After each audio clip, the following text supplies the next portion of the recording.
모두가 하나님 말씀에 집중하는 시간이 되게 하시고 온전히 하나님의 뜻을 알고 더욱더 하나님의 뜻대로 살아가는 귀한 시간이 될 수 있도록 인도하옵소서. 우리를 구원하신 예수님의 이름으로 기도합니다. 아멘. 여러분에게 만약 누군가가 여러분에게 어떤 신앙생활이 무엇입니까? 라고 물어본다면 여러분은 어떻게 대답을 하시겠습니까? 많은 사람들이 신앙생활이 무엇이냐 이렇게 물어보면 예배, 기도, 어떤 찬양 이런 것들을 떠올리고 말을 합니다. 그러나 이런 예배나 기도, 어떤 찬양 이런 것들은 우리가 신앙생활을 하기 위한 도구이죠. 사실 신앙생활이라고 하는 것은 한마디로 정의하자면 하나님과의 사귐이고 교제입니다. 그것이 바로 예배를 통해서 표현이 되고 또한 기도를 통해서 표현이 되는 것이죠.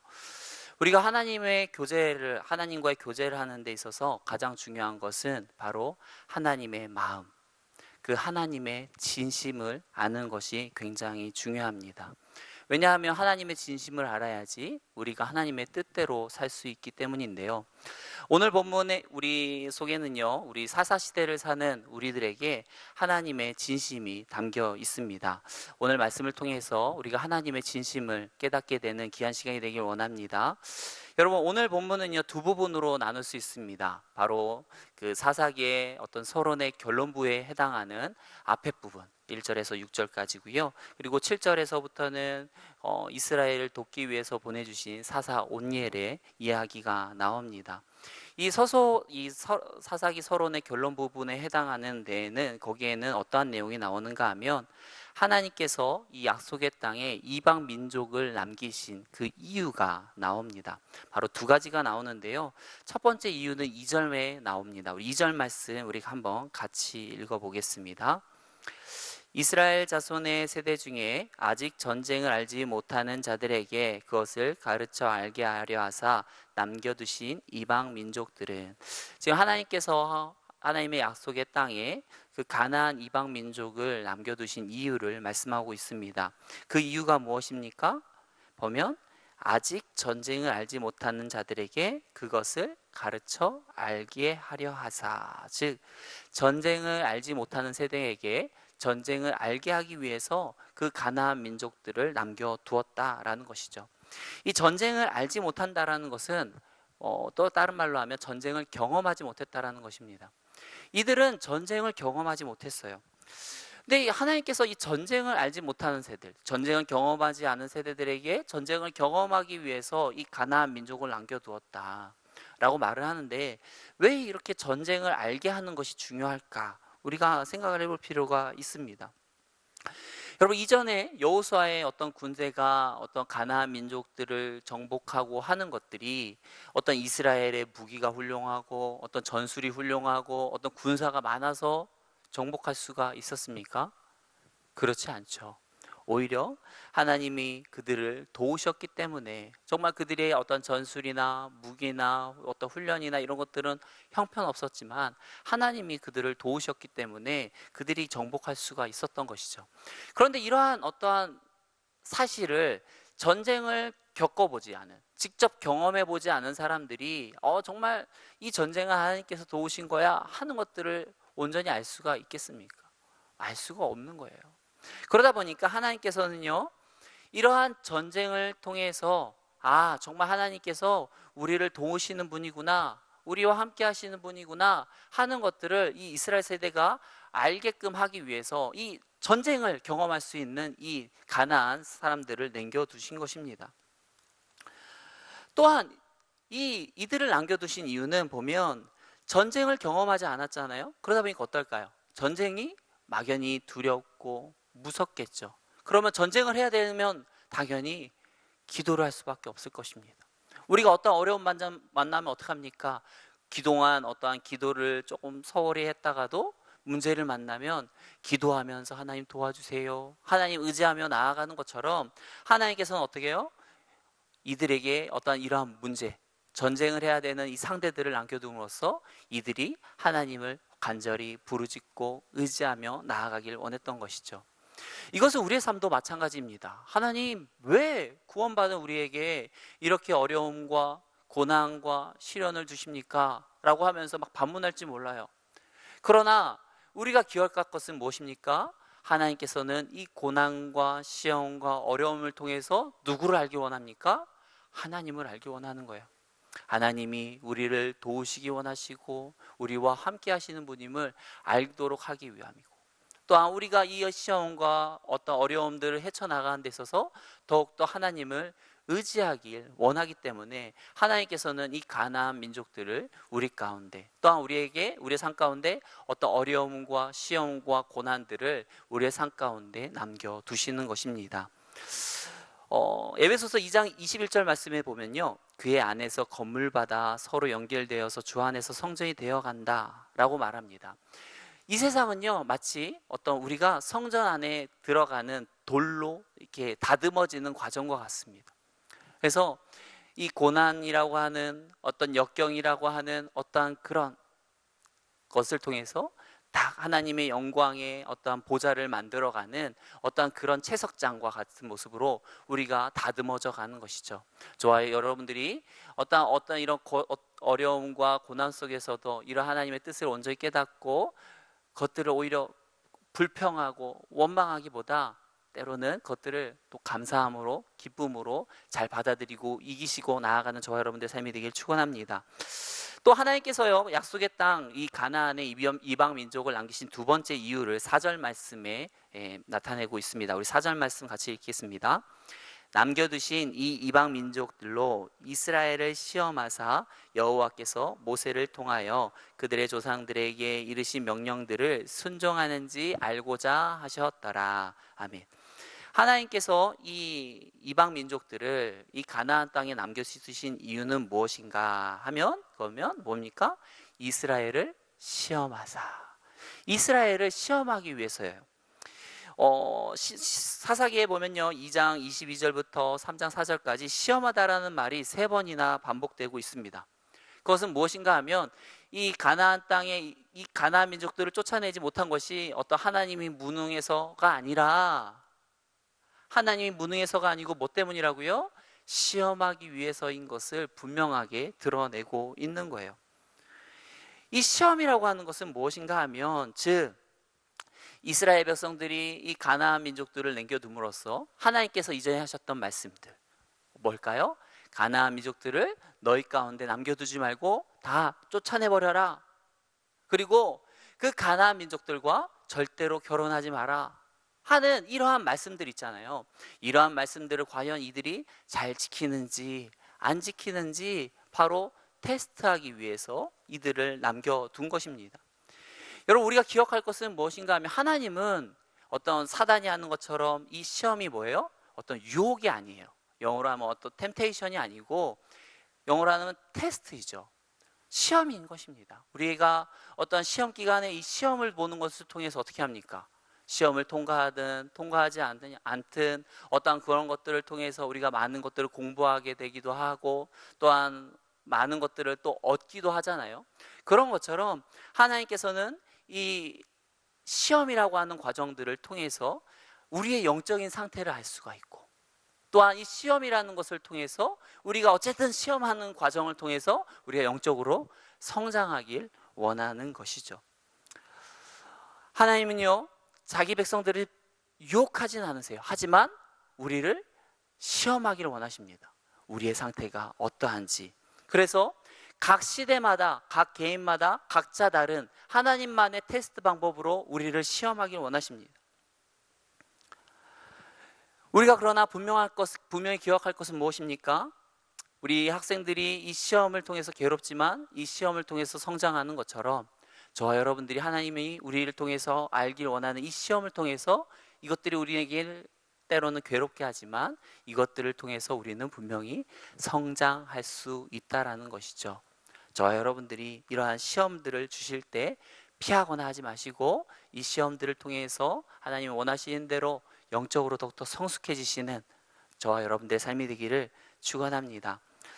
여러분, 과연 이들이 정말 이러한 하나님의 이 테스트에 과연 잘 통과했을까요?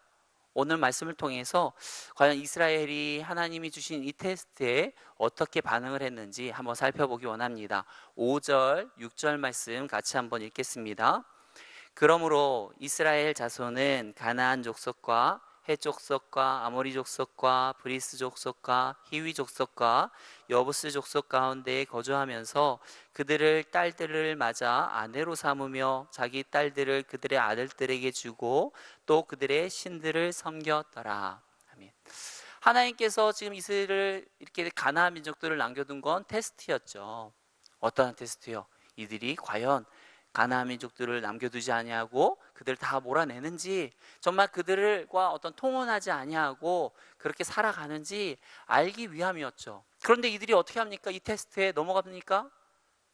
완전히 낙제하고 맙니다.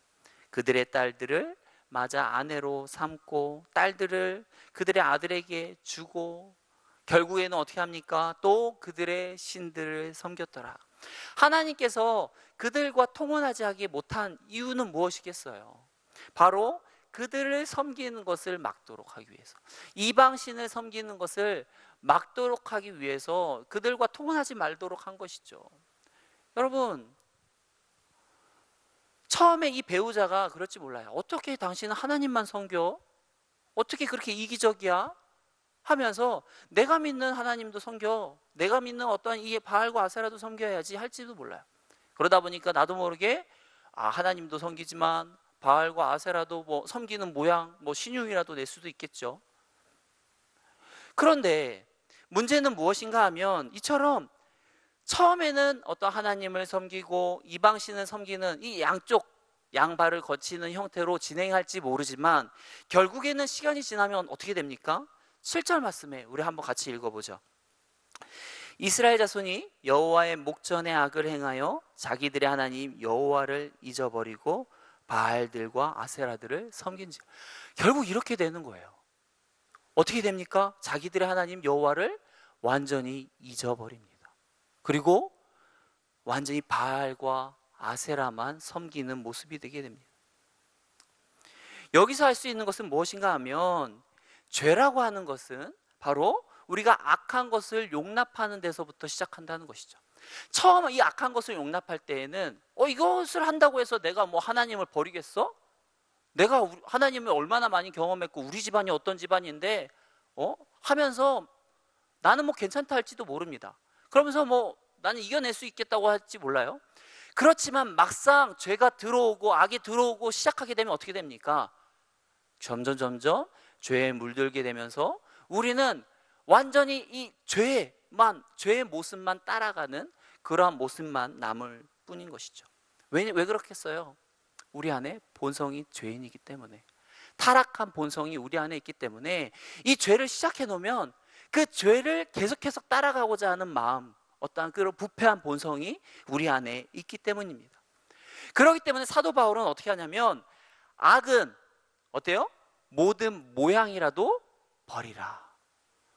모양이라도 흉내라도 형태라도 남겨두지 말고 너의 모습 가운데에서, 너의 삶 가운데서 조금도 남겨두지 말고 다 떠나보내라 라고 말을 하는 것입니다.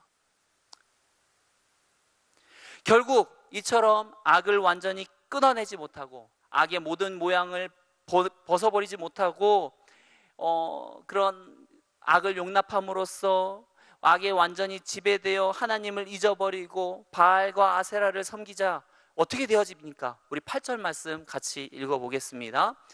여호와께서 이스라엘에게 진노하사 그들을 메소보다미아 왕 구사 리사다임의 손에 파셨으므로 이스라엘 자손이 구산 리사다임을 8년 동안 섬겼더니. 여러분, 이스라엘 백성들이 하나님을 지금 버리고 지금 가나안의 신들을 섬기고 있는 거잖아요. 처음 이 하나님을 잊어버리고 가나안 신들을 섬기게 될 때 아마 이들이 뭐 조금 더 세상적으로 잘 되는 일들이 있을 수도 있습니다. 처음에는 뭐 갑자기 안 되던 사업이 잘 되는 것 같기도 하고 안 되던 농사가 잘 되는 것 같기도 하고 그랬을 수도 있어요. 그러나 결국에는 어떻게 되어져요? 세상을 위해서 살아갔더니, 하나님을 버리고 세상을 위해서 살아갔더니 세상의 노예가 되어서 세상을 섬기는 존재로 전락하는 모습을 보게 됩니다.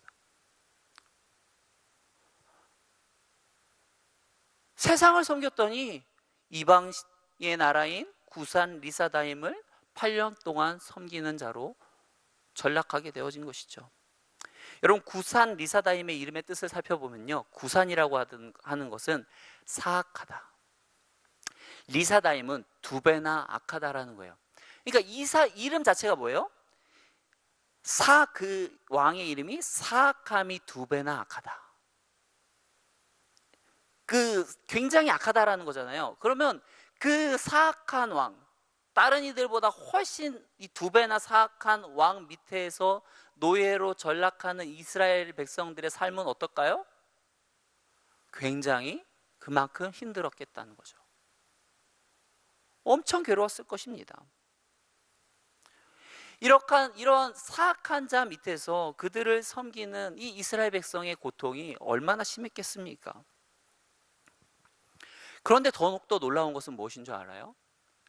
이렇게 완악하고 사악한 왕을 섬기고 있는 이 모진 세월 가운데서도요, 어떻게 해요? 회개할 줄 모르는 거예요. 이 정도 되면 한 1년, 2년 고생하면 하나님을 찾고, 하나님 잘못했습니다, 내가 정신이 어디 나갔었나 봐요 하면서 돌아올 법도 한데, 이스라엘 백성들의 마음이 어떻습니까? 완악해요. 회개할 줄 몰라요. 회개하기만 하면 어떻게 보면 하나님께서 금방 그들을 도우시고 역사하실 수도 있는 건데, 하나님을 부르짖지 않습니다. 하나님을 찾지 않아요. 이렇게 하나님께 죄를 인정하지 않고 하나님 앞에 회개하지 않다 보니까 어떻게 할까요? 죄가 끊이지 않아요. 이 정도만 하면 끝이 날까? 이번 한 해만 버티면 되겠지, 이번 해만 버티면 되겠지 하고 버티고 또 나아가는데, 이 고통이 멈추질 않는 것입니다. 여러분, 이렇게 완악한 상태로 나아가는 것이 얼마나 어리석은 일이겠습니까? 그런데 이렇게 완악한 모습으로 회개하지 않고 나아가는 모습이 어찌 이스라엘만 해당하는 모습이겠습니까? 하나님의 뜻은 알아요. 하나님이 나에게 뭘 원하는지 알아요. 그러나 그렇게 사는 것이 싫어요. 그래서 하나님의 뜻을 거부합니다. 하나님이 아무리 내 마음을 두드리고 너 그렇게 사면 안 돼, 그건 하나님 뜻이 아니야 라고 말해도 싫어요, 몰라요. 거부합니다. 혹시 이러한 모습이 우리 안에 있지는 않습니까? 이런 완악한 모습으로 고통 속에서 그대로 괴로워하면서도 그냥 한 해 버티면 괜찮겠지, 두 해 버티면 괜찮겠지 하는 생각으로 그냥 나아가는 거죠. 혹시 저와 여러분들이 이런 모자른 모습으로 나아가고 있지는 않습니까? 저와 여러분들이 하나님의 뜻을 알고 빨리 죄의 모양, 악의 모양이라도 벗어버려야 될 것들이 있다면 하루속히 당장 오늘이라도 벗어버리고 하나님의 뜻대로 살아가시는 저와 여러분들이 되기를 축원합니다. 여러분들 기억하십시오. 회개가 늦으면 늦을수록 그만큼 죄로 인한 고통은 가중이 되고요, 순종이 늦으면 늦을수록 하나님의 축복도 지체가 되어진다는 것입니다. 여러분, 9절 말씀을 보시기 바랍니다. 이스라엘 백성들이요, 하나님을 드디어 찾기 시작합니다. 그러자 어떤 일이 일어나는지 한번 말씀을 살펴봅시다. 9절 말씀 같이 있습니다. 이스라엘 자손이 여호와께 부르짖음에 여호와께서 이스라엘 자손을 위하여 한 구원자를 세워 그들을 구원하게 하시니 그는 곧 갈렙의 아우 그나스의 아들 온니엘이라. 지금 이스라엘 백성들이 이제 견디다가 이제 몰리고 참고 도저히 이제 안 되겠으니까 어떻게 합니까? 8년 만에 하나님께 잘못했다고 회개하기 시작합니다. 큰 소리로 외치며 부르짖기 시작을 합니다. 그러자 어떻게 할까요? 하나님이 어떻게 해요? 하나님을 부르짖자마자 여호와께서 이스라엘 자손을 위하여 한 구원자를 세워 바로 그들을 구원하기 위한 사사를 세우는 모습을 보게 됩니다. 저라면요, 제가 하나님이면요, 네가 그렇게 버텼어?